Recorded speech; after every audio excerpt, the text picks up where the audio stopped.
Most Canadians have no idea this is happening in Canada right now. The Mark Carney government is shutting down the Federal Office of Consumer Affairs and cutting funding to a bunch of consumer advocacy groups. Now, before people start saying that this is misinformation, let's be clear. They're not cutting and they're not getting rid of consumer protection laws. Your bank isn't going to be allowed to charge you whatever it wants, or cell phone companies aren't going to start charging you a cancellation fee to your contract again. Like that's not a thing. But here's the issue. The consumer groups were people whose job was it to watch out for regular Canadians like me and you.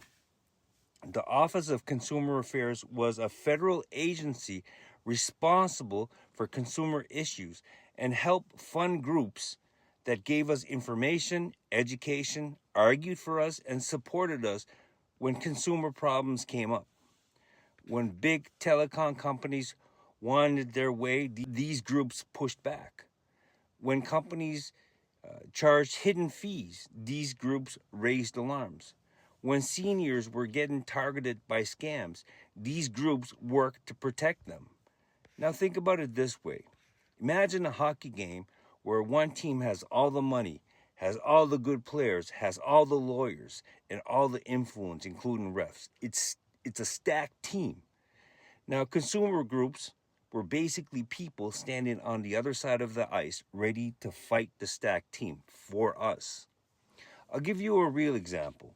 They helped fight for the cell phone and internet rules to change, which made it easier for Canadians to switch providers and avoid those ridiculous surprise fees about canceling contracts and headaches.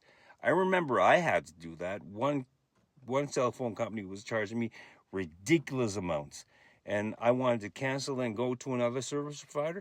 I had to pay to cancel my contract. Now, the government says that these services can be handled elsewhere, and it'll save taxpayers money. Maybe that's right, but critics are asking a simple question. If you take away funding from the people whose job it is to fight for consumers, who's left to stand up for the consumers?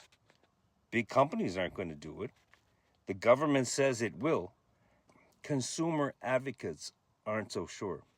So what do you think?